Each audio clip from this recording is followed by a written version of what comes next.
Yes. can we be sure if the video that is going to be presented before the committee is totally unedited? We will...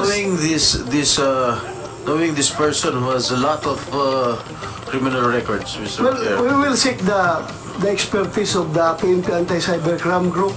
Alam nila yan kung yan ay pinagputol-putol o unedited yan. So, yung buong recordings mo, okay lang sa'yo kung papuntahin ko sa'yo yung PNP Cybercrime Group para to retrieve the recording. If it's okay with you. Your Honor, parang hindi naman po maganda yung sinasabi ni Senator Jinggoy Estrada patungkol sa akin. Para namang ako talagang hinuhusgahan, ako'y may kaso pa lang at hindi pa napapatunayan sa hukuman. Hindi kagaya po ang ating butihing senador, No. nabanggit na po. Ay, wag naman po. Alam mo, Ganun. Mr. Morales,